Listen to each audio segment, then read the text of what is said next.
Well, I want to thank everybody for being here today.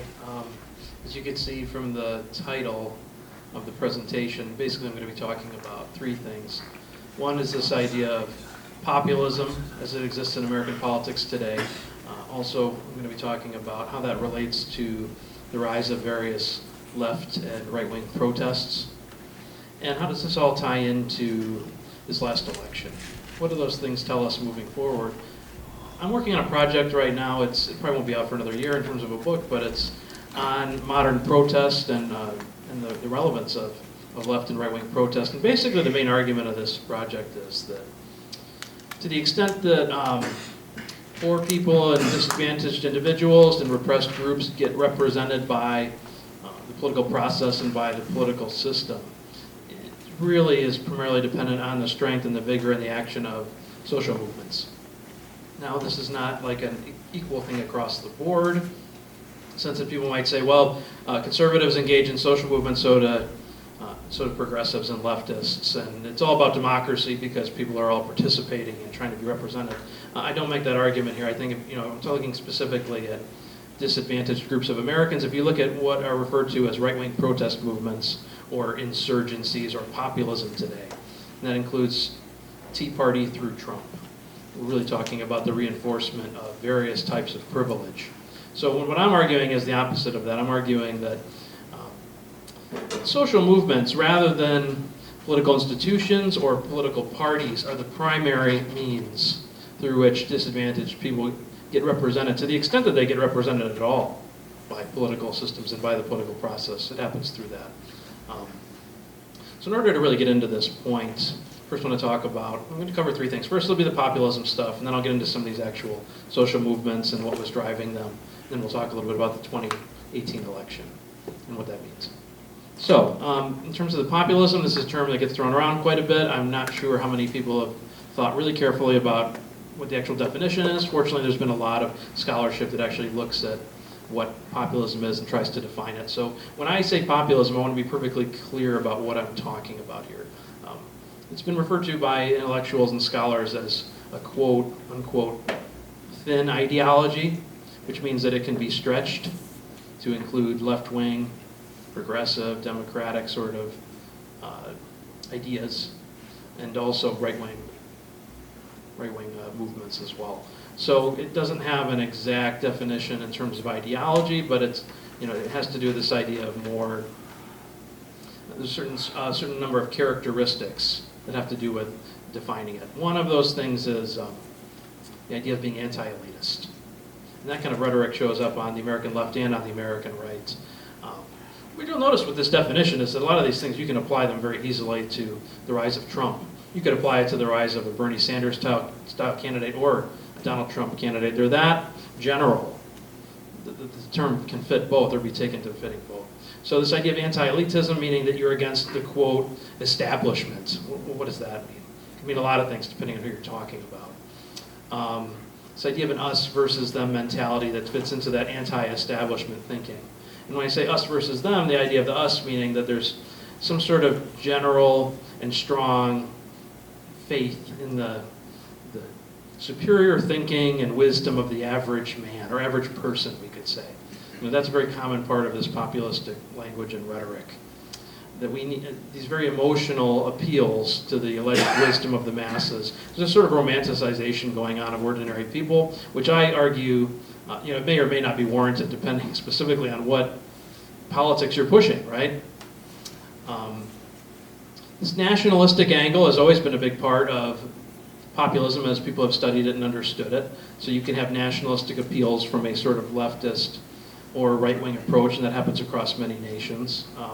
It's definitely happening in the United States now if you look at this idea of Trumpian populism and extreme sort of nationalism. Also, the idea of a strong national leader and a very sort of personalistic connection that gets created, or a perception of a personalistic connection with the leader, which can be quite dangerous if we're looking at populist leaders who sort of consolidate power over time and take on more and more power. There's this idea and this question of creeping fascism in the United States that's getting a lot of play among intellectuals now. The idea that maybe fascist principles become more and more fashionable over time and more powerful and resonant. And obviously, this is a threat if you're talking about a populistic leader who is sort of, the focal point of that creeping fascism. We're talking about Donald Trump here, let's clear the air. People have been talking about that idea of creeping fascism with regards to his administration and the rise of the alt-right, white nationalists, and so on. Theatricality is also a big part of the modern understanding of populism. Scholars have really pushed that idea quite a bit. I don't think I have to push this idea that much if we're talking about Donald Trump. He clearly has his own rhetorical flair and flamboyance and theatricality. Go to Twitter any given day and you're going to see plenty of that, and then the media response to it. So these things all come together in most standard sort of definitions of populism. I think the part about faith in the people is really important to focus on, because it could be a very well-placed faith or a very misplaced faith, depending on what politics are being used to mobilize these people. It's a double-edged sword, in other words. So if you're talking about pushes for progressive democratic change, as I'm going to argue, with regard to various social movements in modern times, they can have a very positive impact. If you're talking about sort of right-wing reactionary populism, which is oftentimes, as I've found, very top-down, and doesn't have a very strong bottom-up social movement grassroots component, it's still mobilizing people in a passive way. It can have very negative consequences, as we've seen in terms of policies proposed by political leaders and implemented that really discriminate against people and create different tiers in society or reinforce those tiers of inequality. So I don't want to come off as an elitist, because I'm not. I argue in the book, the main argument is that progressive social movements are the key to democratic change and to representing disadvantaged groups. So in that sense, there's a very much a sort of Gramscian approach here. And when I say Antonio Gramsci, the famous Italian Marxist, he talked about this idea of the organic intellectuals. To the extent that you have real democratic change or even revolution, it has to come from below, and it's not going to come from, not primarily at least, from elitist intellectuals. I guess you could put me in that category. I sort of straddle the line between elitist intellectuals and being part of these social movements. So I try to do both, but you'd have conceptually different types of intellectuals. So the idea of the organic intellectual is someone who's sort of a bottom-up, it could be a labor organizer or some other type of activist, community organizer. Those things are absolutely essential. So I don't want to downplay any of that. I think it's all extremely important. But it really depends, if you talk about populism, again, how people are being mobilized. So if you have a problem of mass ignorance and you have support for candidates that's based on fear and bigotry and misogyny, and then those things are mobilized in a large scale behind a political leader, you could call it whatever you want to call it. You can call it populism, you could call it a movement of some kind, but it's not going to be a democratic one. So that's an important point. So what I'm talking about in my research, in terms of right-wing populism, particularly the Tea Party and the rise of Donald Trump, the idea of Trumpian populism. On the left, going back within the last 10 years or so, the rise of labor protests, particularly in Madison, Wisconsin in 2011, then Occupy Wall Street. We talk about the Fight for 15 living wage movement.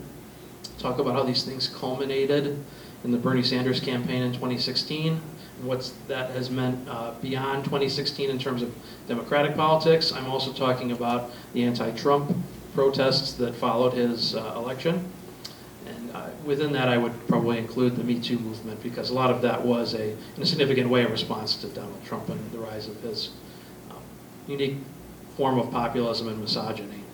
So looking at all these different movements, and one of the key points that I make over and over, and I really try to contrast what I'm saying with the dominant sort of academic and journalistic narrative. There's this narrative out there that says that people get really angry, at the status quo politically and economically, and there are a lot of people out there who are economically insecure. Maybe it has to do with rising poverty and inequality, maybe outsourcing of jobs with manufacturing, whatever it is, downward economic turns, recessions and economic crashes, whatever's causing economic anxiety or frustrations, that then people become really angry and then they go vote for right-wing reactionary political leaders. So this has been the pretty dominant narrative in American journalism for years now. And amongst a lot of academics, they've accepted this too. There's really no evidence of this whatsoever. If you look really closely at the actual surveys that are being done of various social movements, and when Americans are asked about these movements, You find over and over that there's almost complete lack of a connection between all different types of statistical measures of economic insecurity, frustration, that are actually tied to people's real finances, and support for whether it's the Tea Party or Donald Trump. So that's part of what I'm doing as sort of a setup to my book project and my research, is looking at, for example, the Tea Party. If you look really closely at the Tea Party in 2009 to 2010 to 2011, people were asked in surveys about things like whether they had a job, whether they were unemployed, what kind of income they were making, whether they were suffering from different kinds of economic anxiety. None of these things were statistically linked to being more likely to support the Tea Party. And this was across many different types of financial worries that people expressed when they were asked in surveys. Whether it was about concerns about their finances and the ability to afford housing, or rising economic prices beyond whatever cost of living adjustment they were getting, the ability to make ends meet financially, their job situation and their concern with jobs in general and in the country, concerns with things like free trade, and whether that had actually hurt your finances or not, the general rating of your personal finances and how happy or unhappy you were with those, whether the recession in 2008 onward had affected your finances. A lot of these measures are out there. They're just sitting there. None of those things had anything to do with the Tea Party, and they virtually had nothing to do with rising Trump support either. What you did find in the case of the Tea Party was that you had a lot of economic attitudes were associated with Tea Party support, but they were of the exact opposite kind you think you would see among people who are economically frustrated or people who are worried about rising poverty or inequality and so on. So when people were asked, do you think that the United States is making progress on reducing inequality? People who said yes, delusionally, to that point, because we've had rising inequality for 40 to 50 years now. It's like clockwork. People who said, oh yeah, we're making progress on it, they were more likely to support the Tea Party. They were completely out of touch with this issue of inequality. Are we making progress on creating all types of well-paying, middle-class style jobs? People who thought that that was happening were more likely to support the Tea Party. There was this general sense that there were people who might have been unhappy with the economy, saying it was only in fair or poor shape, that were more likely to support the Tea Party, but it was really not connected in any substantive way to their actual finances. So there was this vague sort of malaise under the Obama years in 2009 to 2010. We had a lot of Tea Partiers who were angry about his health care reform bill, really, and they wanted smaller government, they wanted less taxes. They had this vague sense that the economy wasn't doing well, but it really wasn't tied to any sort of progressive beliefs. If anything, they were quite reactionary in a lot of their political and economic beliefs. They wanted government to spend less to help needy people, tax rich people less, and so on and so on. This was what really defined the Tea Party. And it was an extremely anemic movement, to the extent that it was a movement at all. I use that term in my work, anemic populism, which means extremely thin from the bottom up. One thing that was very clear from looking at some of these surveys is that if you looked at people's opinions about things like the Affordable Care Act and about size of government, support for the Tea Party itself was much weaker than people's general attachments to being a Republican and being attached to the Republican Party. It's actually a really important point to bring up, because standard sort of partisan affiliations with the Republican Party were what were really driving some of these big attitudes that were supposedly attached to the Tea Party. So the Tea Party was really sort of a second-tier predictor of conservative beliefs. And actually that's not the case when you look at progressive social movements. When you look at these movements that I'm going to talk about, whether it's Fight for 15, the Madison protests, Occupy Wall Street, also Black Lives Matter I'm going to talk about a little bit too. Attachment to these movements is a much better predictor of people's support for all different types of progressive policy reforms than, let's say, being Democrat. That's an important point. That's a big distinction between right and left in the United States. You have these movements that are alleged movements. They're pretty thin. They're pretty weak in terms of how much they appeal to Americans compared to more traditional partisan forces. This happens on the right. Not so much on the left. It's really these progressive movements that have to push people toward embracing progressive policies. That shouldn't be a surprise to anyone familiar with the modern state of the Democratic Party, that they're not doing a very good job of being a strong progressive party. That's being generous. I'm trying to be diplomatic. So Yeah, I think this is important. You know, when we get to the Trump administration, the rise of Trump, this is really a continuation of the things I've been talking about. This idea of the anemic populism. There's not even like a pretense anymore of a social movement. People talk about it, and I've heard this term used by journalists and academics sometimes, modern sort of Trump populism, and people sometimes throw on this word movement. You have to be sort of high to accept this characterization, because what movement? What are we talking about?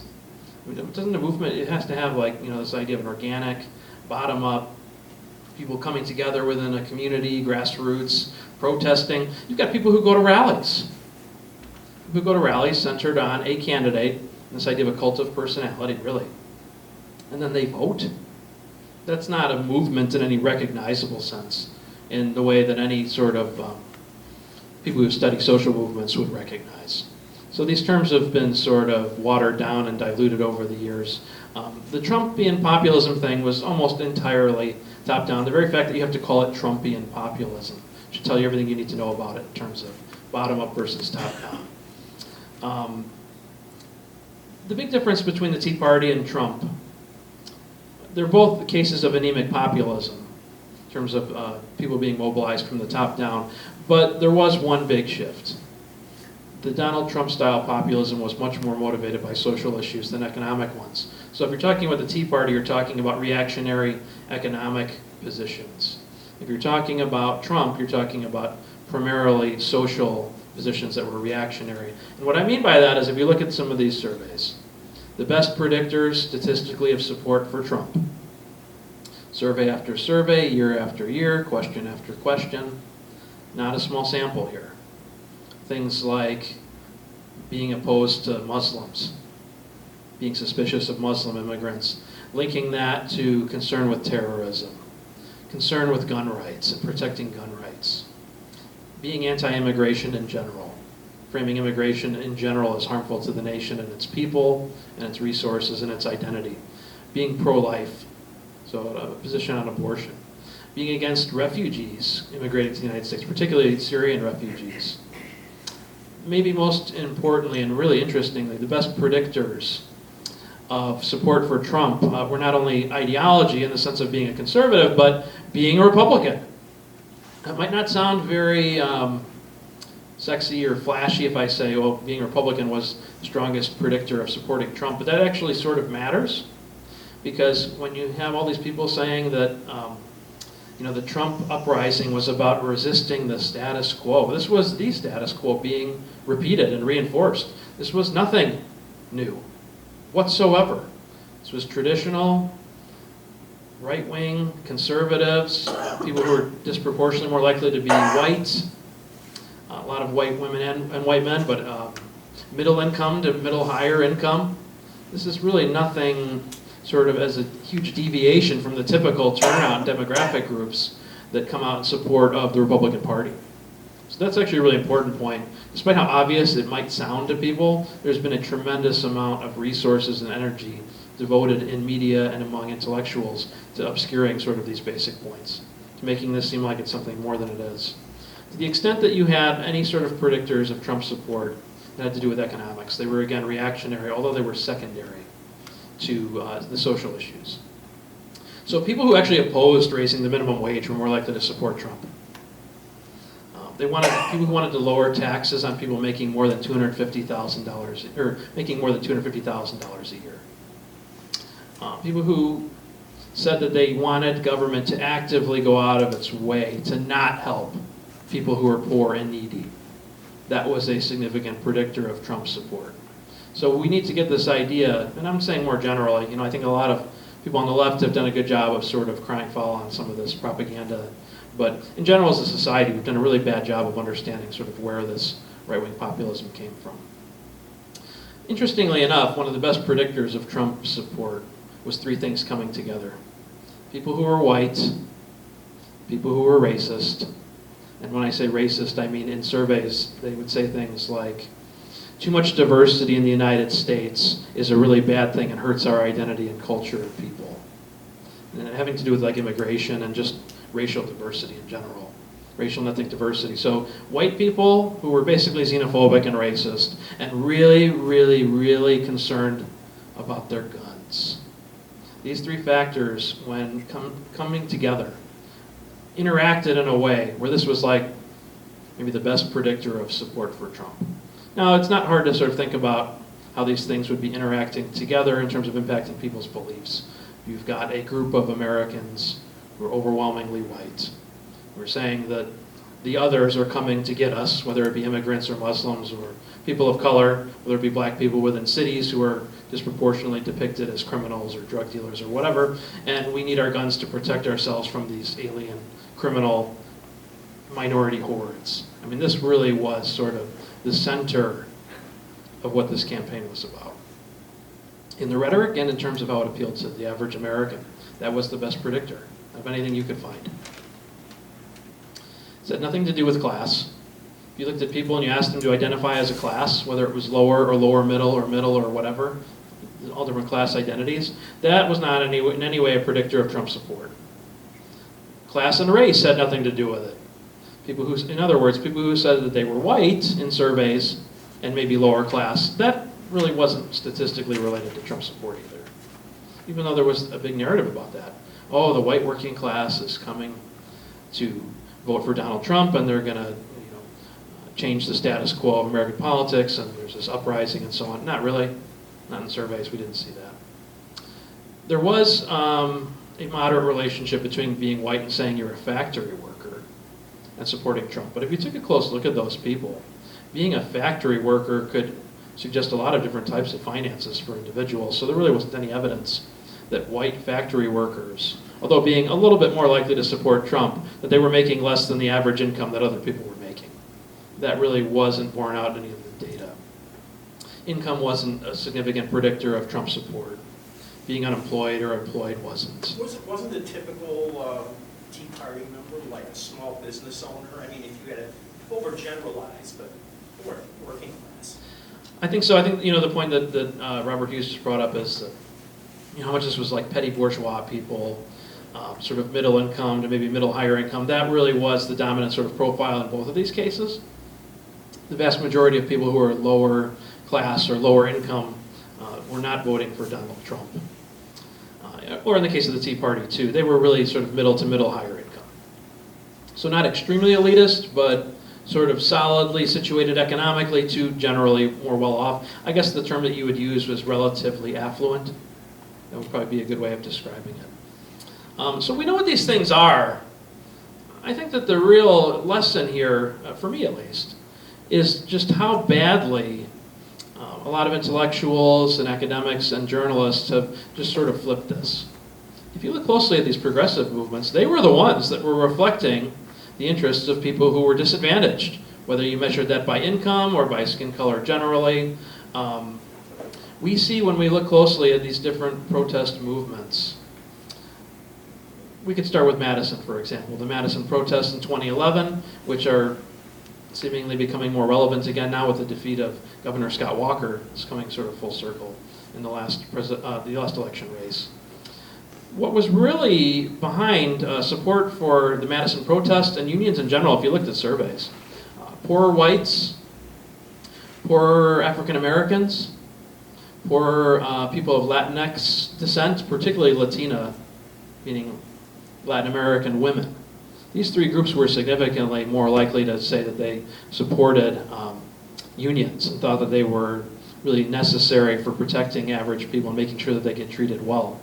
Now this is something that if you're talking about sort of the dominant hegemonic discourse, neoliberal discourse today, is not getting a lot of play in a lot of these discussions because of the implications. The implications being that these progressive movements are the real people, the people behind them are the real people representing the average American, or at least disadvantaged groups. If you look at Occupy Wall Street, one of the big predictors with regards to support for Occupy Wall Street was not so much poorer whites, but poorer white men. That was probably, economically speaking, that was the big group that they appealed to. So one of the issues that came up with Occupy Wall Street was that it did a really good job of appealing to one specific group of disadvantaged Americans, white men who felt after 2008 that the economy was not providing basic opportunities for them, people who'd become radicalized, maybe in favor of even socialistic ideas. That's sort of another thing to get into. What does that even mean these days when words like socialism are thrown around quite a bit? Whatever it means, Occupy Wall Street supporters said they liked it, at least when you look at surveys. That was one of the big sort of undergirding principles driving support. One big problem, if you talk about some of these movements, particularly Occupy Wall Street, is that they just really did not do a very good job of speaking to other groups outside of disadvantaged whites and poorer white men.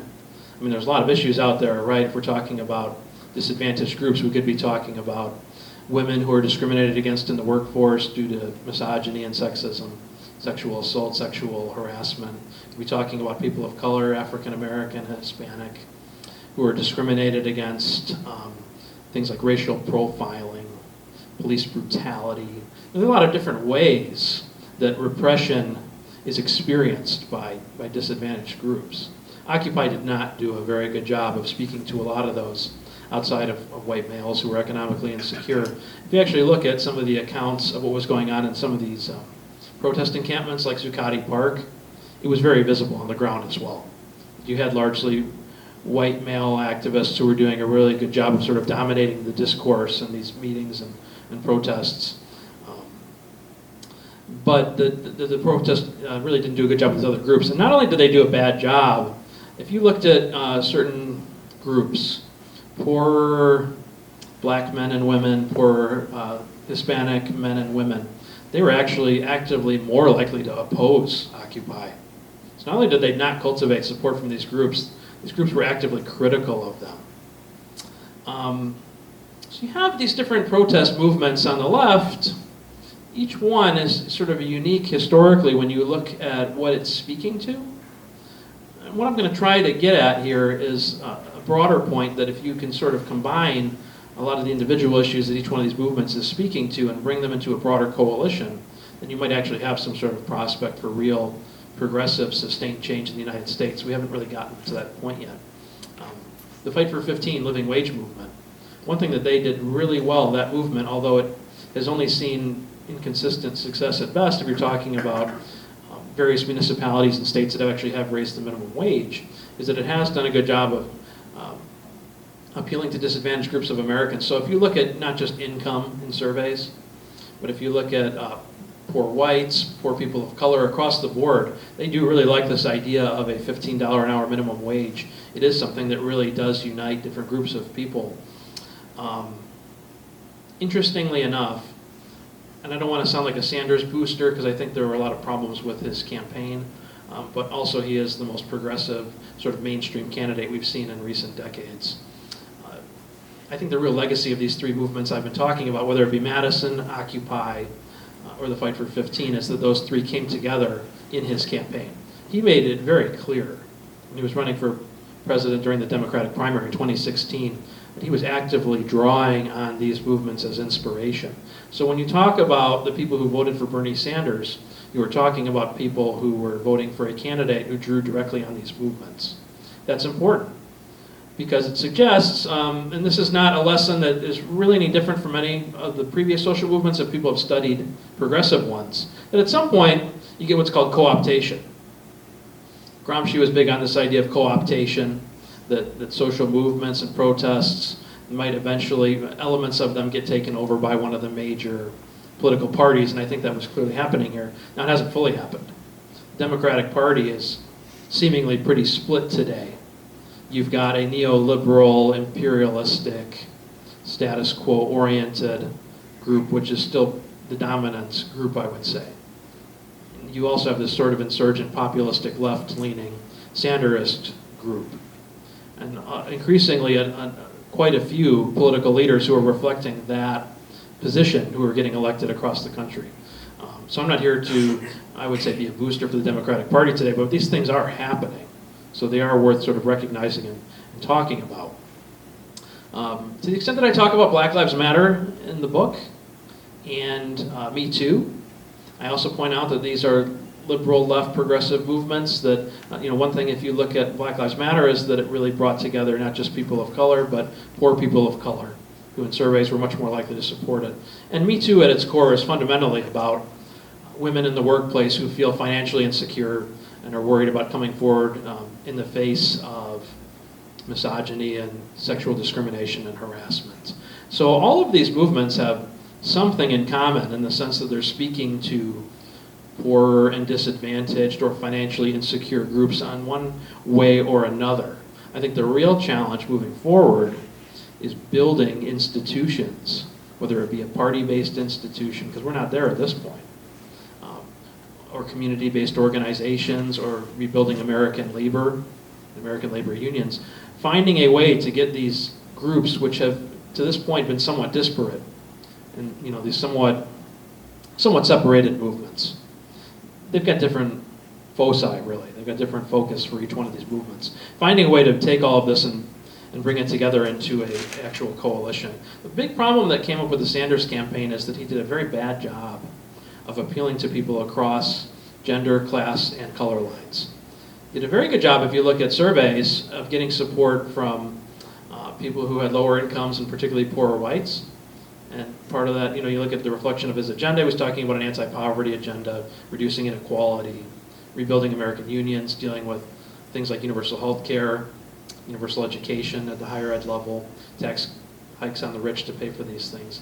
Well, he got a lot of support from younger Americans who were financially insecure, and from financially insecure people in general, particularly financially insecure whites. This campaign really failed on a tremendous level in terms of appealing to poor people of color, who really didn't come down on the side of supporting this campaign at all. A lot of them went toward the Clinton campaign, because there was at least some sort of rhetoric there talking about the importance of some of these identity-based movements. I think what we're going to need in the future is a way to speak to different levels of repression. This idea of class-based, race-based, gender-based. Regardless of whether you're a Marxist or a socialist or a liberal or whatever, and regardless of whether you think that economics is tantamount and the most important factor in society, I agree with that personally. That in a capitalistic society, the big divide today is increasingly economic in terms of inequality, even as we make progress on fighting racism and sexism. Even if that's the case, a successful political party that's going to unite disadvantaged groups of Americans is going to be a party that places a strong emphasis on all three of these things, in addition to other elements or dimensions of repression. It has to happen, and if these things aren't sort of brought to the front, you're just not going to have that progressive party. So I think that's really sort of an important point here. I think one really interesting point when we talk about the anti-Trump protests is that there was sort of this initial success in bringing together lots of different groups of Americans along the lines of lots of different concerns, because Donald Trump was so good at offending so many different types of people. He was an equal opportunity offender.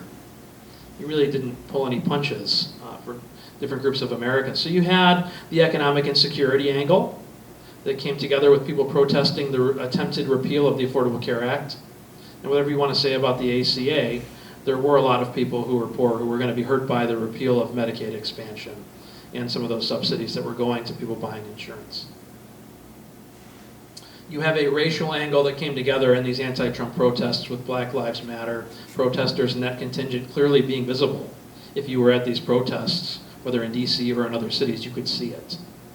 You have the sexism angle with the rise of Me Too, clearly having to do with the rise of Donald Trump and misogyny. You have the xenophobia angle and the protests of his very xenophobic foreign policies regarding immigration.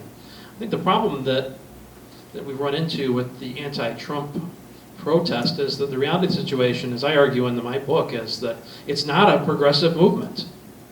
It's a reactive movement. You could say reactionary, but I don't want to say that it's a right-wing. You use a term like reactionary, people think like Donald Trump style reactionary. It's not that. It's reactive. That's simultaneously the biggest source of its strength and weakness. Yes, it brings a lot of people together. That's the strength that so many people have protested this president. But at the same time, fine, you've got all these people together. Where do you go from there? Finding sort of a unifying vision is really the challenge, and we're definitely not at that point right now. There really is no sort of clear, defined, progressive coalition that's come together into a political party to make this change toward sort of progressive reform in America, or even some sort of revolutionary change.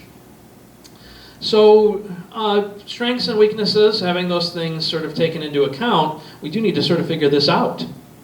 Where all of these progressive-minded people with these different causes, where this is going, how we're going to actually build that. And I think that's partly where this 2018 election comes into the fray here. If you take a look at what was motivating people who came together in this election, you can clearly see a sense of economic anxiety that was driving people when they were asked in the exit polls what was motivating them and what was their concern in terms of voting out Republicans and voting in various Democrats. This was not, generally speaking, about economic anxiety. Most of the people who voted said they thought the economy was in good shape and doing well. Now we can take issue with that. We can say, well, okay, so maybe unemployment is low, and I would take issue with it. Unemployment might be low, but inequality is higher than it's ever been in a century.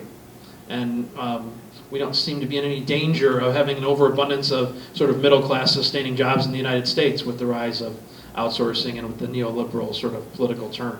So I'm not going to be one of these people who sort of joins the choir and says, oh yeah, things are doing really well economically. I don't think that's the case at all. I'm just pointing out what people said in these surveys. So 68% of Americans who came out and voted said they thought the economy was doing good or excellent. Only about 30% said poor or not so good. What was motivating some of these voters, and this is a different way of measuring economic insecurity. It's sort of a subset measurement, you could say. The healthcare angle was a really big one. That's single-handedly, if you look at issues that were motivating people to come out and vote when they were asked, what was the most important issue for them? Healthcare was the big one. So there was this very real anxiety on the part of people who were worried about not only the repeal of the Affordable Care Act, but maybe this idea that government needs to be doing a better job of providing for healthcare in America. This was really, like 41% of American voters said that that was motivating them. Immigration was about 23% of voters. The economy in general, about 22%. So healthcare was really sort of the big one here. Also, just generally speaking, people not liking Donald Trump.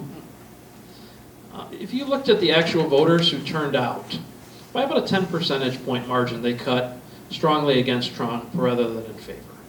So clearly those were the people who turned out, and that's really quite striking in a midterm election, considering most of the time midterm elections tend to be dominated by white people, middle sort of income white people, maybe middle income white Republicans.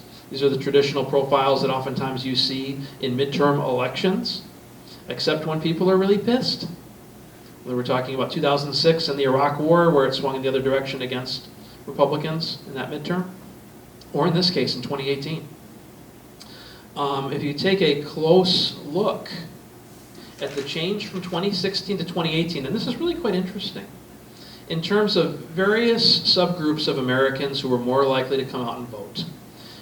And so in this case, we're talking about the margin of support from different demographic groups in America that cut in favor of Democrats versus Republicans. Here's what happened. And we know this from looking specifically at these exit polls. The New York Times did a decent analysis of this. Black men, Hispanic men and women, white men and women, there was a significant shift among all of these groups in terms of becoming more likely to vote Democratic than Republican from 2016 to 2018. So there was a qualitative shift within these groups toward a movement against the Republican Party, we could say. Well, what's the alternative and how good is it? That's another point entirely. But clearly, if this is a judgment on the status quo and the people who are in power, you have a lot of people within those groups who are very angry. Younger Americans, too. There was definitely a qualitative shift away from the Republican Party and toward Democrats from 2016 to 2018. That's been documented. Men and women, both of those groups, just looking at gender. Looking at white people in general, there was a shift away from the Republican Party. Also with income, particularly people who made less than $30,000 a year, that group, and people making $50,000 to $100,000 a year. So not so much the 30 to 50,000 crowd or over 100,000 crowd, but those other two groups. So you could say maybe middle income earners and lower income earners. Among those two groups, there was definitely a noticeable qualitative shift against and in opposition to the Republican Party. Why does all of this matter? It matters because we have to have, I think, an honest and frank discussion as Americans about what we want in the future and where all of this anger, and I guess you could say populism, because I've been using that term, where it should be directed and where we want it to go. Because there is a fight going on within the Democratic Party about what their identity is going to be, and there are a lot of people on the left who would like to see another different party entirely. Maybe a labor-based party, a third party of some kind. So my job, I would say, as an intellectual, as an academic, as an activist, is not to be a shill for any particular party, particularly not the Democratic Party, because I don't think that they have done anywhere near enough to earn me going out and canvassing for them. I'll just be perfectly honest about that. There were some people who are liberal and left that I know in academia who did go out and do that. That's not something that I'm interested in selling here to you today. I've always sort of seen myself as nonpartisan in terms of my analysis. But we have to figure out one way or another how this change is going to happen. One possibility is that the Democratic Party does have some kind of real serious qualitative shift towards progressive politics. That may happen in the future depending on this sort of schism we have right now between the Sanderist sort of liberals versus the neoliberal Democrats. If we don't want that route, if we want a real sort of labor-based party or third party, the way to achieve that, and the historian Paul Street, who writes for Counterpunch and other progressive venues, he made this point recently in his piece he wrote for Counterpunch about lesser evil voting or strategic voting. He said, if you want a real third party, then we have to have some sort of national convention to totally rewrite how election laws are written. Because until that happens, you're wasting your time. People can say all day long, you should vote for the third party candidate. There's a reason why these people have become professional losers in the United States. When I mean professional losers, I mean you can look race after race after race in the House and Senate, and virtually every time, with 99.5% of the time, they lose.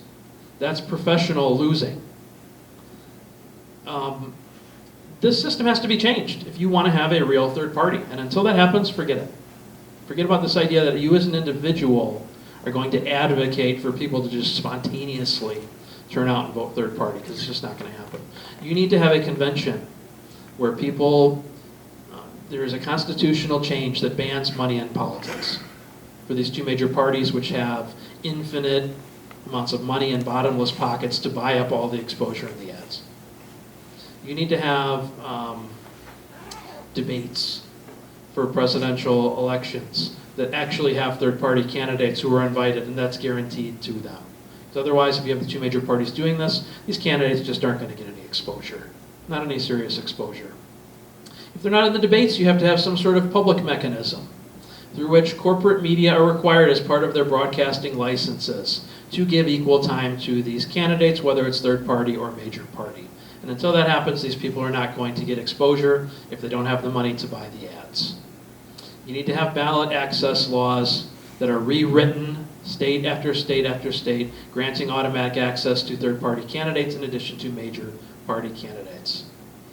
We need, ideally I would say, we need to have some sort of public proportional representation system where third parties can actually get some percent of the vote when it comes to voting for members of Congress.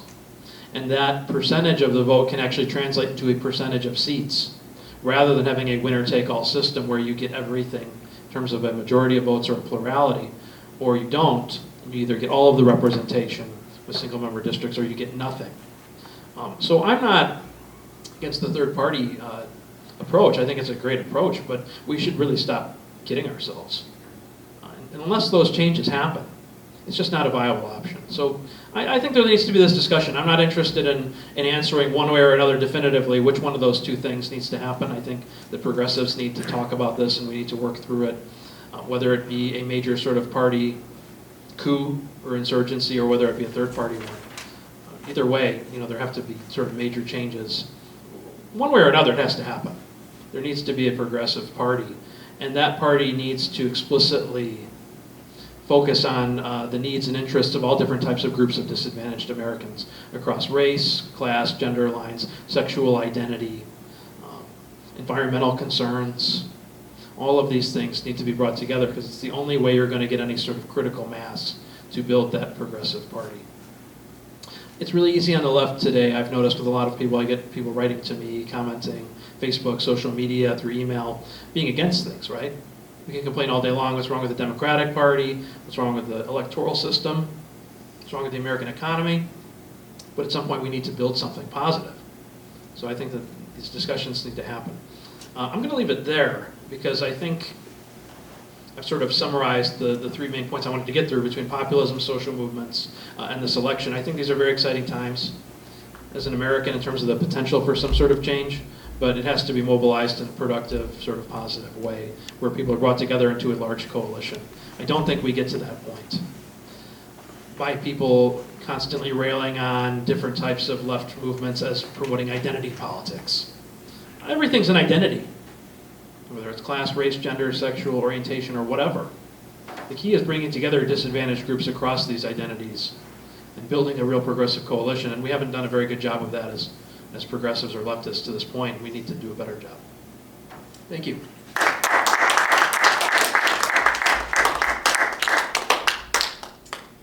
Nice talk. We have about 45 minutes, so we have some time for Q&A. I just have just one comment. You can just kind of expand on that if you will. Have you considered what the mechanisms, there was a time, I remember the Panthers, we go back far enough, they were talking about a revolutionary people's constitutional convention. I think there's a few people here in the audience, I see a few long in the tooth types here. I remember going to Temple University in Philadelphia, and they drew some thousands of people for that event. Of course, absolutely nothing came of it, but this, I think, entails sort of what you're implying or what you're talking about. Maybe you want to expand a little bit on that? I'll just leave it at that. So the question being how we would sort of flesh out the idea of a convention. Well, I think it's pretty clear that it's not just going to happen based on the volition of the people who hold political power, because they've created this whole intricate system based on political rules and funding of elections that works against the idea of institutional challenges. I think the only real hope for this is maybe one of two venues. Maybe one, at some point people sort of recognize that this is a good thing and that there's enough momentum moving from 2018 into 2020 onward with people just being angry enough with the status quo that we start getting community groups together and joining across the nation to push for this convention and force these major political leaders to do it. Now that sounds very idealistic. I'm not sure how likely it is to happen that groups are just going to sort of figure this out and push forward. I think maybe more likely. This has to do with my sort of Marxian background here. Marx famously said, men make their own history, but not under circumstances of their own choosing. If economic insecurity and insecurity in general is driving these movements, and this is going to make me really unpopular to say this, but maybe it's just true. Maybe we need more of that. We need more insecurity, instability. When we were talking about rising inequality, rising poverty, another economic crash, maybe that's what it's going to take for people to get off their asses and form these organizations within their communities and pressure their political leaders, and that kind of instability. And I'm not talking necessarily about something close to revolutionary politics, because I really don't think Americans are anywhere near a revolutionary class consciousness at this point. But just a generalized anger that could produce serious reform. Those things can happen very quickly during times of tremendous instability. A lot of pressure and critical mass gets developed very quickly, and things become possible that people didn't think were possible before. So, unfortunately, I think that's one of the big lessons that comes out of this research. That insecurity makes people desperate and angry, and then that's sort of the mother of invention. We'll see what happens, but I think that's probably going to be a big part of this. Thank you for your talk, Tony. Up until about, let me start out. Lenin did not like democracy. He was not big on elections. And I used to wonder about that for the longest time, till about 20 years ago. And then I stopped wondering. I think that, for me, the simplest way to get money out of politics is to ban political advertising. of the electronic nature. Let the parties go back to whistle-stop train tours. If they want to spend money, they can get the best security money can buy. And I think we should ban, advertising on television, radio, and the internet. If the parties want to send out text-based mailings with no pictures, God, let them. The post office could use the income. But I'm actually torn as to whether electoral politics are even anywhere where we should spend our time. My anarchist forebears used to say quite cleverly that if God had meant humans to vote, she would have sent us candidates. What I really want to ask you about is what you started with, which was populism. When me and my friends sit around together and we talk about the right-wing populism, we generally don't use the word populism when it comes to left-wing movements. And we used to ask ourselves, what's the end game of populism? Where does populism lead? What does populism want? I mean, these upsurgent, excuse me if that happened to be my phone, sorry, could be someone else's. What are these populists, what are the Tea partiers, what do they really want? Suppose they did take over the levers of government, what do the Trumpists want? Oh, they made it a little more clear. But we sort of came to the conclusion that when it comes to right-wing populism, the end game is usually, historically, dictatorship. Single person, cult of personality dictatorship. So I wonder if you'd comment on that. Thank you. Thank you. So I think there are 3 points there worth briefly commenting on. One is the idea of elections and how legitimate those really are for producing change. I think I'm sort of in the same ballpark that you are, Camp, in the sense that I would say that elections and voting is something you do for 5 minutes on a day, right?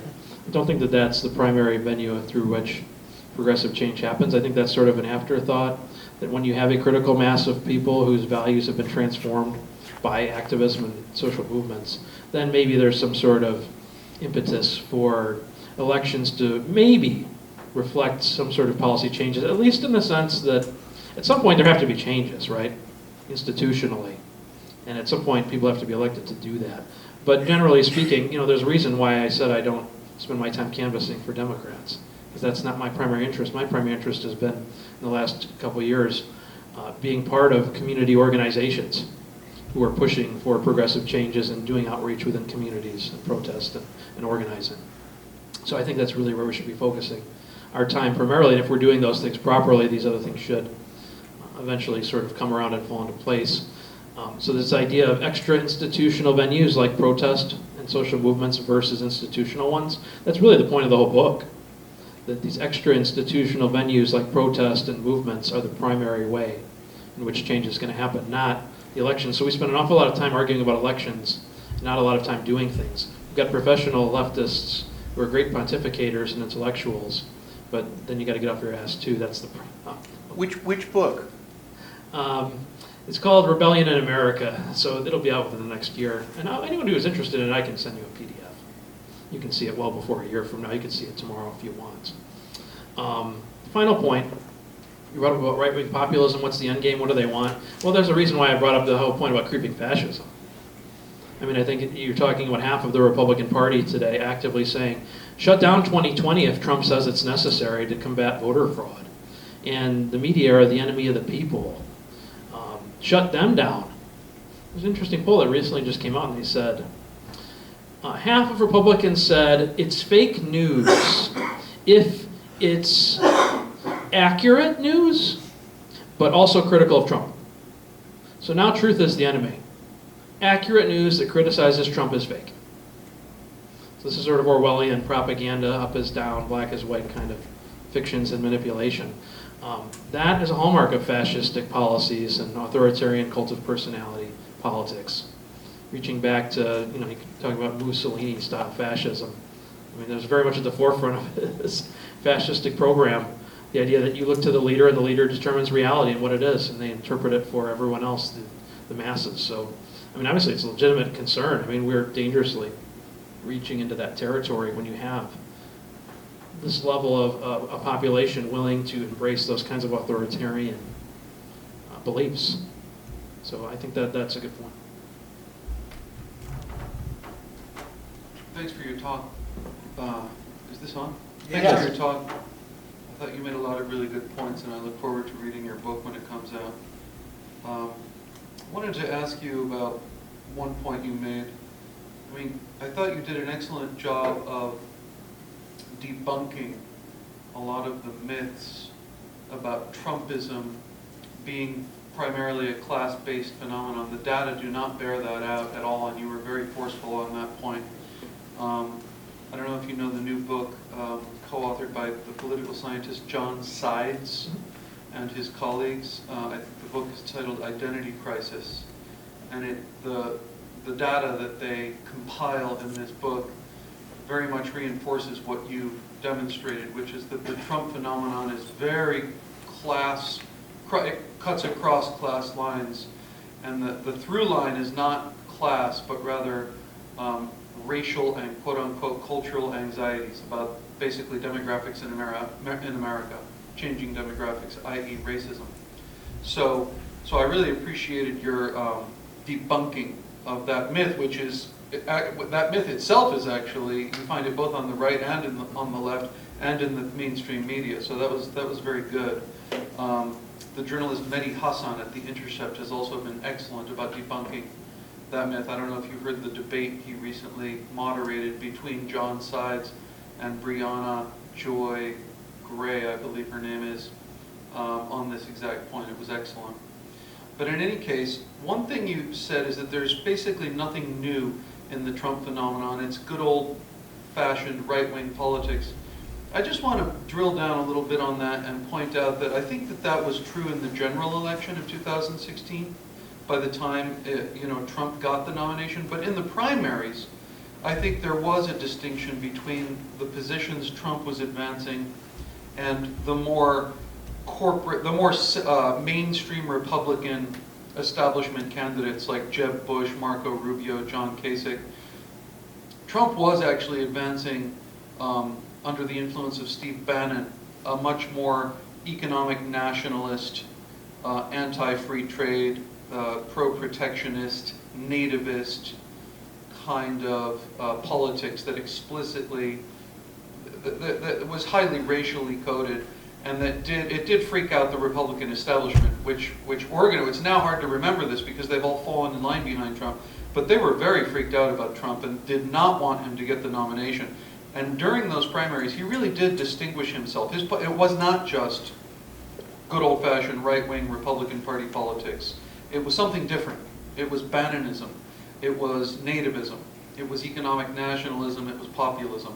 And now we can see that really what Trump's policies amount to are mostly Wall Street, corporate, right-wing, country club politics. He has the most millionaires and billionaires in his cabinet of any cabinet in the history of American politics, the tax cuts, et cetera, et cetera. Of course, he adds also the racial and anti-immigrant stuff to that. But, on economics, his positions are very right-wing, but they weren't all, in their primaries, that was different. And my final point is just, one thing that did not come up today, because you talked a lot about social movements and protest politics. One thing I'm surprised you didn't mention is the explosion of membership and activism around DSA, Democratic Socialists of America. This is something, regardless of one's position, we can debate DSA's strategies and where they stand. There's obviously I'm sure there are a lot of people in this room that are very critical of DSA, but there's no avoiding, I think, the fact that the explosion of DSA's membership in the wake of the Sanders campaign and the election of, the rise of Alexandria Ocasio-Cortez and other figures.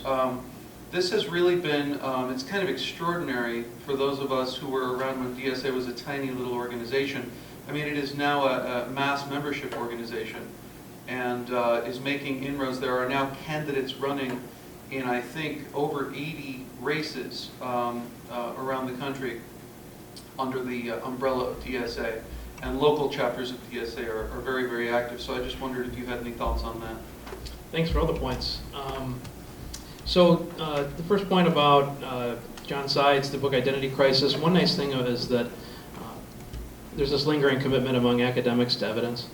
So, call us crazy, but there are a number of books that are coming out now, it will include mine, but many others, that are actually looking at this data and showing, basically the Sides book, from what I remember looking at it, I haven't finished it, but I'm in the middle of it.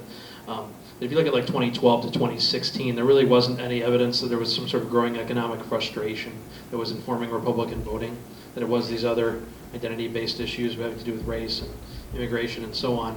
I mean, you just find study after study after study that I've been seeing recently, they're all pointing in that same exact direction. So it's something that is becoming finally more prevalent in the academic community because people care about data and evidence. It has not really shifted enough in terms of journalistic discussion. Hopefully at some point there will be that shift if there are enough intellectuals who are active publicly in these kinds of settings. We'll have to see what happens. I think you made a good point about the rise of Trump and in the primary. I think that I probably misspoke a little bit. When I said politics as usual, I meant just the idea that being a Republican was the best predictor of supporting Trump. So, but what does it mean to be a Republican? I think that's a good point that you brought up, that there really has been this big shift. His rhetoric, the free trade stuff, right? That was a predictor of increased support for Trump, the critical of free trade rhetoric. Interestingly enough, the Gallup Corporation did a survey of this, and they found out that the people who were more likely to buy into this, to be Trump supporters and concerned with free trade, said that they had been negatively impacted by free trade, but there was actually no evidence that they had been. That they weren't more likely to come from areas of the country that were economically depressed. Now, I think it's sort of a double-edged sword there. On the one hand, it's good that you had people who are recognizing that free trade has had a negative impact on people. On the other hand, if it just takes a cult of personality to get you there, I don't know that there is a strong impetus for how we're going to actually deal with it, especially when that cult of personality person, in this case, doesn't do anything to actually address it. I mean, maybe he has a trade war with China or something, but where are these manufacturing jobs that were supposed to come back? And so that we haven't seen that. So there was that going on sort of in the primary. It, as you said, I think correctly, really hasn't sort of materialized in any sort of actual qualitative change in terms of how he's actually governed. But it's interesting, you had that sort of brief window where people were finally becoming open to this idea. And, could you sort of cultivate that? I don't know. It would be great to see if you could cultivate some sort of left-right push against free trade. But if it's purely contingent upon the cult of a personality and it rises and falls with that, I'm not optimistic. So I don't know. I guess we'll have to sort of see what happens and if that can be mobilized again. Immigration is the only area where he's actually enacted these populist, Right. nativist policies. Immigration being, you do see some actual policy changes. In terms of DSA stuff, I think it's really interesting. I think it's fascinating. And it's something that has to do with sort of, I guess you would say, a second-tier impact, going back to some of these progressive social movements from earlier on. First, you have the rise of Sanders. And now where does that lead to? So you have that's sort of the first impact of these progressive movements. Where does that go in the future? There are some real possibilities there if we're talking about short to midterm sort of institutional reform, if we're talking about within the actual Democratic Party. I think if there is going to be reform, this is the way that it's going to have to go. I would say that it's something that I'm interested in researching in the future. It's something that hasn't got as much media and intellectual discussion as it needs or polling attention. So it's hard for me to speak really authoritatively about it until I can sort of dig into it more. I think it's the kind of thing, with the rise of this segment of the Democratic Party, that's probably something that, as progressives, we need to be open to and actually explore moving forward. I think it's the next sort of part of this process I'm talking about, of the rise of sort of progressive pressure for change. So I guess I would say that that's a good challenge to me and to other people, that we need to look into this more and to understand it better, because it's unplaying and unfolding as we speak. So thank you for that. Thank you for your talk. I understand a lot more now than I did when I first came in here.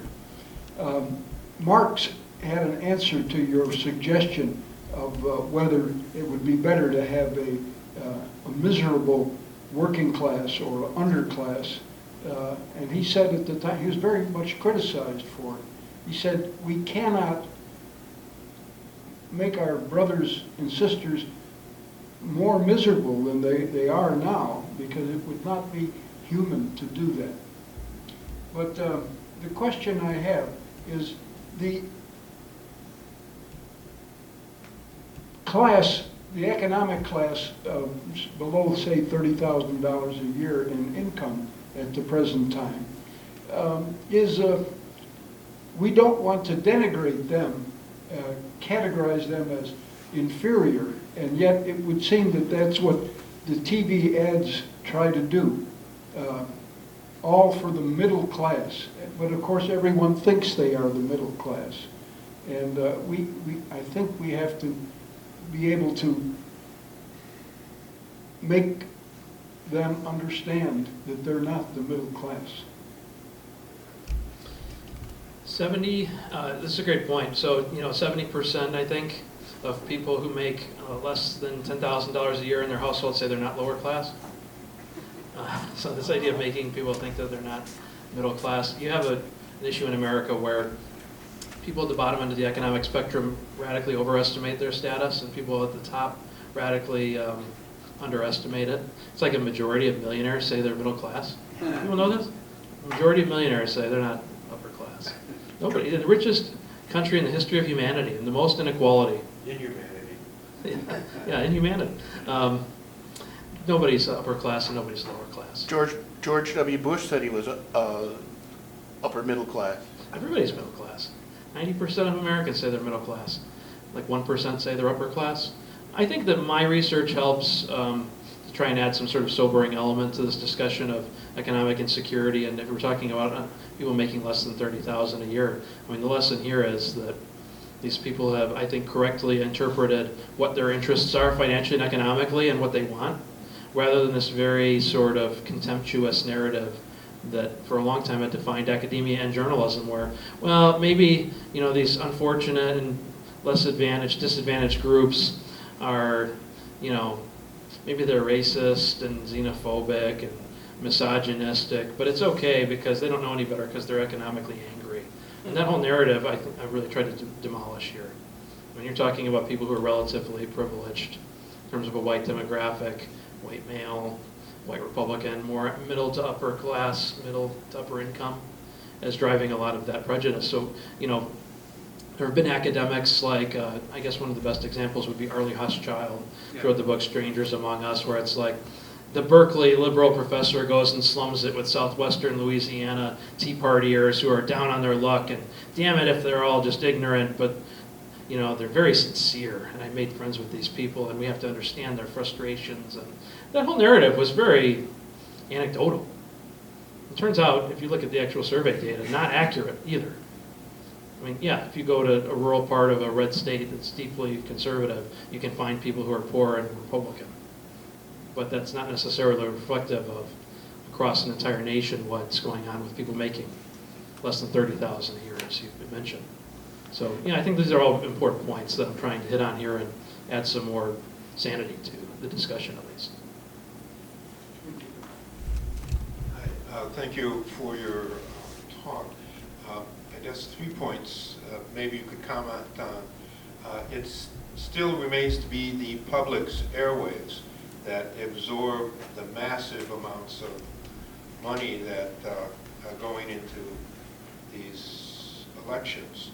So if the political class really wanted to get rid of that effect, distortion, they don't need a constitutional amendment. All they need is to have the FCC reinstitute the regulations that Reagan did away with about fairness, and they could put in a few things about limiting the length of the election campaign like other countries have. But so that's one point. I don't think they want to get rid of it because it, like CBS said, it's great for business, to paraphrase the guy who got kicked out most recently as their head. What role do you think the anger in the population that got behind Trump and showed up to vote was played by a rejection of the policy wonk class that dominates the political process in this country and makes policies that quite often ruin other people's lives for the better of something. Free trade, we often hear. What role do you think that might have played in the outcome of Trump's election, not this most recent one? And as far as the enemy of the people, the press has played that role, and you don't have to go back beyond the attack on Iraq, when the press was very happy to play the role of fake news and block out the alternative narratives that were desperate to be heard into the dialogue. And the same with now.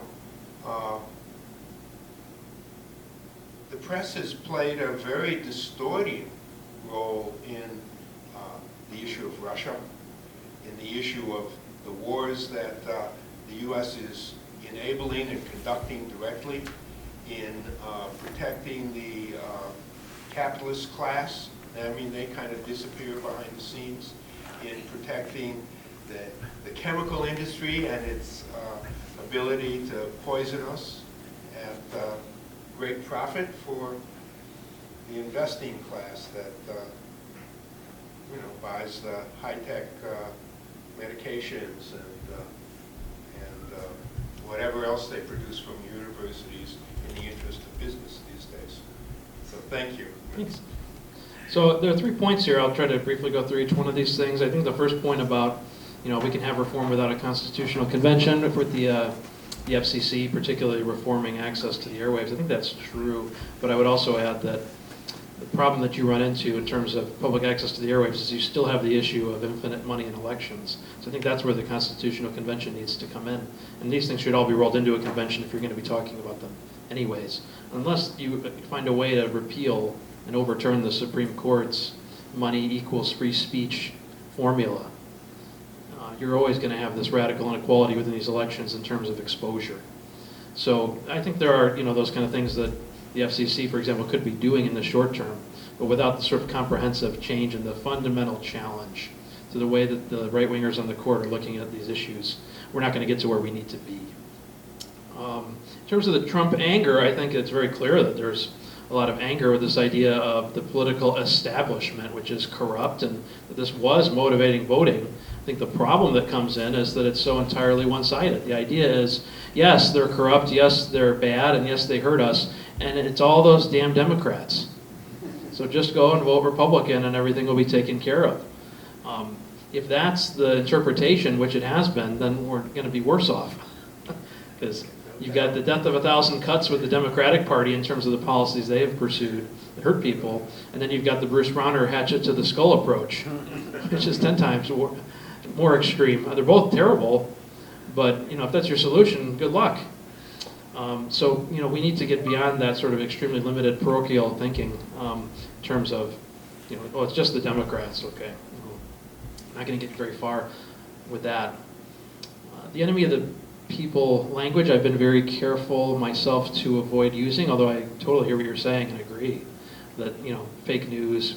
I wrote a whole piece about this. Fake news predates the last 2 years. I wrote for Counterpunch within the last year or so. I wrote that, going back to the Iraq War and other examples of manipulation and propaganda. I think we need to be very careful, though, in terms of the language we use, because the reason why I won't use the term enemy of the people is because that is the Trump term, and to be perfectly clear about it, he comes to bury the press, not to save it. I come, and other progressives come, with this idea that we should have a vibrant, public-funded, taxpayer-funded, nonprofit media system to challenge corporatist values, and that you can't have that without the First Amendment. So when he pisses all over the First Amendment, or tries to, again, he's come to bury these things, not to save them. So, I think there's a space in there where we can be critical of corporate media and distortion, but without using the kind of language that Trump has used, because people can get false impressions very easily of what you're saying. Right, I fully agree that, that to negate factual information leads to a collective state of mind that is conducive to a totalitarian society, which is what we've sort of been in. If you look at the relationship between capital and government over the last 50 years, it just hasn't had the patina of what we've seen in the newsreels about its development in Italy and Germany until Mr. Trump came along. And then you've got that kind of violence on stage and in the streets, although there's been plenty of violence in this country to repress workers and people demanding their rights. One thing I should have brought up with regard to that point is that, I think a lot of people were caught by surprise by this idea of creeping fascism in America. The problem is that, particularly among a lot of intellectuals, they've really just been fundamentally intellectually asleep at the wheel on this issue, because this stuff's been going on for decades. Right. If you were, spend any time in the 90s or 2000s or 2010s, I used to, for example, work at a community college in central Illinois, and I would drive to the satellite campus a few times a week to teach a class. And there'd be nothing on the radio outside of AM, sports radio, or Rush Limbaugh. And, you could hear this creeping sort of authoritarian politics and this cult of personality, in his case, and other right-wing media pundits. And this kind of cultivation of crazy, this kind of Frankenstein monster creeping fascism doesn't just come out of nowhere. This has been long-standing. You've had a lot of intellectuals for a very long time, whether it's in the mainstream media or among academics, who have just completely avoided being critical of that trend, this right-wing sort of echo chamber. Because, these kinds of beliefs manifest themselves within that echo chamber and within that insulated setting, where people start to think that these things are common sense because it's all they're hearing. Right, and if you go to the archives of the National Association of Manufacturers and their educational campaigns and their Americanization programs in the 1930s, as they were smashing what remained of the Communist Party and socialism, you can see direct lineage to the policies that got rid of progressive professors in universities and high schools, and affected the publication of what you found in textbooks as far as the historical struggle for rights and representation in this country, so that the role models that people might have had about resisting illegitimate authority, which generally is business authority, disappeared. At some point, if I want to alienate my few remaining friends in higher ed, I'll write that book about the complete failure of higher ed in terms of promoting critical thought. Maybe, who knows, maybe at some point I'll get around to it. It's a good point, though. It's clearly happening that you can't have the rise of a figure like Donald Trump and the rise of creeping fascism without that contempt for critical thought and evidence-based reasoning, and that happens in a vacuum when educational institutions fail to impress upon people's scientific thinking. And the way business ideology is metastasized to the educational institutions. Yes. There was the professor from Harvard, James Anderson, spoke at the University of Chicago. One of the things he told them, aside from the fact that there's only 5 years left to act, the climate scientists, is that they are responsible, that they, the university, have failed the students and the society in their unwillingness to educate the student population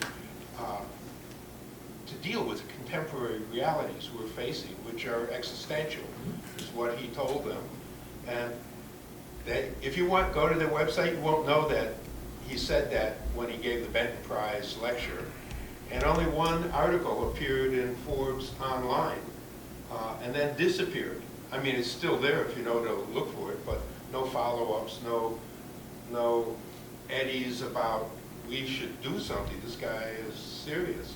So the whole corruption of the intellectual process in service of corporate and finance is it's the poison pill that we've swallowed that is taking its toll on us. Well, if 40% of Americans are going through the higher ed system and climate change is as low as a priority as it's been, clearly there's a disconnect, right, between reality and the rising crisis versus how much they've pushed it, which they have not done the job. Academics in general, including myself and others, we need to do a much better job. It just hasn't happened. Did you have a question? Oh, I thought I saw you raise your hand. Okay. Thanks. Just one point about the class thing again. Although I agree completely with your debunking and the John Side study, all these studies that are coming out that, as you say, pretty much point to the same thing, that this is much more about, that the class aspect is much more, it's much more about racial and cultural and identitarian concerns than simple class anxieties. Having said that, let's be clear, there were a lot of white working class people who did in fact vote for Trump. That is a fact. But there are white working class people who vote for the Republican Party in every election. There were more white working class people who voted for Trump in the primaries, again, but in the general election, it's very clear the average income of the Trump voter, the income of the average Trump voter was higher, not insubstantially higher, than the income of the average Hillary Clinton voter.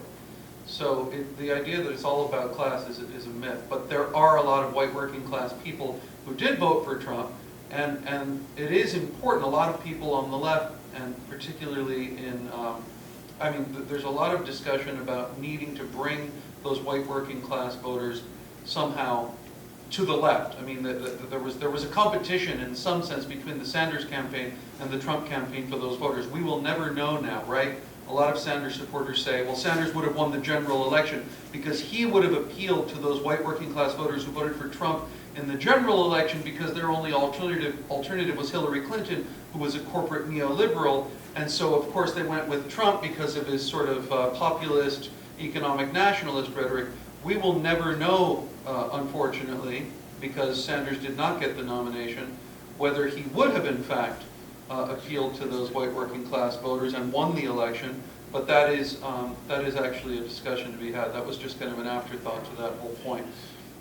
One question I want to ask you, though, is to sort of broaden the populist, the right-wing populist analysis outside of the borders of this country. I mean, this is not happening in isolation. This is a global right-wing authoritarian populist moment.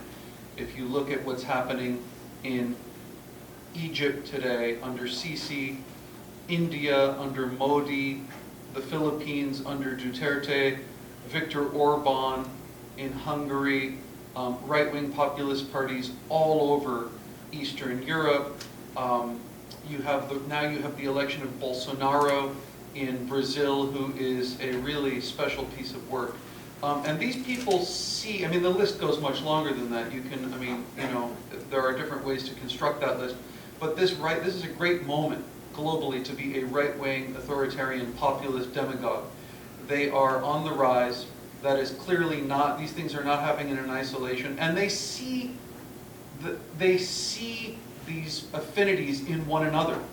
There are both implicit and explicit affinities. Steve Bannon is now spending a lot of time going around Europe trying to forge something like a right-wing populist international, if you will, right? Populists of the world unite. And so this is a global moment. And I just wonder if you have any thoughts on that and how the analysis that you provided today figures into that global frame. A lot of really important points there. I would say, trying to sort of split those up a little bit. One interesting thing I found in my research, which I didn't have time to talk about here, is while, it is true, you do have a significant number of people who are white, sort of working class, and maybe also economically insecure who did vote for Trump, and maybe some of that fell into the free trade rhetoric and that appeal as well. So my research is really just trying to sort of add more nuance to these discussions and have actual data, because the way that they get discussed in the media is that these sort of all-encompassing narratives get created. But so certainly there's room though for what you're saying in terms of that there are people who are economically insecure who vote Republican, right? It may not be the majority, but they do exist, right? And one thing in particular in my book that I thought was really interesting was that more so than economic frustration in terms of financial insecurity, there was this idea of the overworked American, and that really was statistically tied to voting for Trump. And it was tied to Trump in a way where it wasn't just people who were working a second job or overtime, but people who were working overtime with a second job who also were falling into all types of xenophobic views. So there was this idea that quality of living is slipping, and also we have these immigrants to blame who are coming and taking American jobs, and they're threatening me.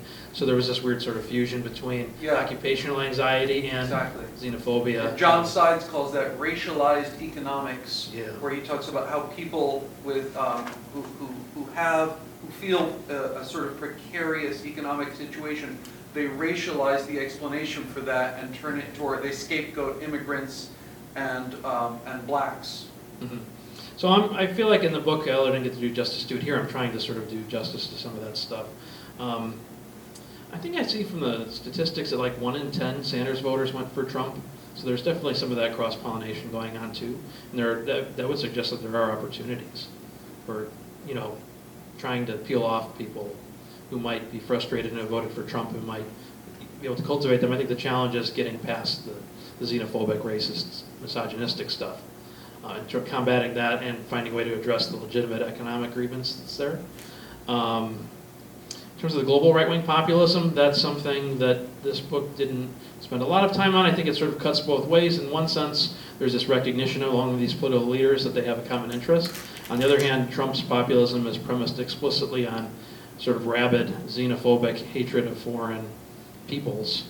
And I think that's important in the sense that it manifests itself in just a complete disinterest in the world. We're America, USA, we don't need to care about other people, and that's been a problem for decades now. America first. Yeah. So it's something worth talking about, but it does seem to cut in different directions in terms of how it actually plays out in real life. Maybe these political leaders think that there's some value of sort of drawing on each other, but the populism of Trump also is explicitly premised upon getting people not to care about what's happening in the world around them. Just this Fortress America sort of mentality. True, but he loved Brexit. He likes these right-wing leaders. He clearly has, he loves Duterte, loves Putin, loves, these Bolsonaro. So we could say cosmopolitan right-wing white nationalism. Something like that. Interesting. They're not all white, though. I mean, Not all of them, Duterte, right. Sisi, Bolsonaro, but whatever. There's something going on there. That's my point. Needs to be researched more and understood better. It's been a great talk. This is going to be the final question, and then you can wrap it up. I feel like an air of despondency is like sort of set in the room here, and if I can add to it, I think you touched upon this, but I think it bears mentioning, is the fact, and we at our last month when we had a session here, one of the things that came out of that was, and again we've touched on this, the role of money in politics. I think this is one of the things that speaks against the idea of like reform, i.e. maybe DSA, and I'm all for DSA, whatever they can do, by all means, do it. The problem with that, of course, is the amount of money that will be brought to bear against them. They'll be tsunamied. It's just that simple. This is what we're dealing with when we talk about politics America in the 21st century. I mean, both of these political parties is basically one party, right? The party of business. To think that electorally you're going to change this system, here's my innate radicalism coming out. I don't see it working. And again, it's because how are you going to beat them when you can bring candidate after candidate to bear? I'm talking about an electoral scenario, the amount of money that they will put on the table on the other side will essentially silence your argument. It just doesn't get heard. I mean, they got the megaphone, they own the media, you know, basically this is what we're up against. I don't have the answer to this, and I don't pretend to, you know, but I feel honesty compels me to, you know, mention the reality that we're faced with here, and the thought that we can, like, change this system somehow, you know, through traditional means. I just don't see it happening. I'll leave it at that.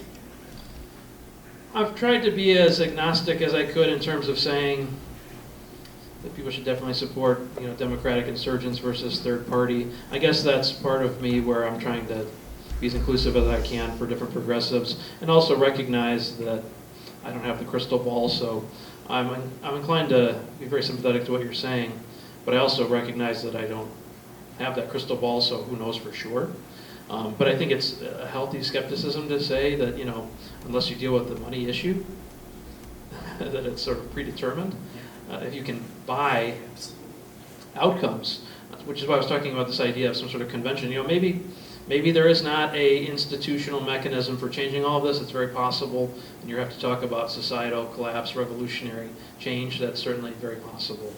Maybe there are some situations in which electoral changes can be brought to bear on some kind of reform. I would say, to the extent that I'm in favor of the sort of electoral reform, democratic approach, has changed somewhat recently with this UN report talking about 10 years. 10 years we have before it's too late, without taking massive, you know, if we don't take massive change or efforts to change.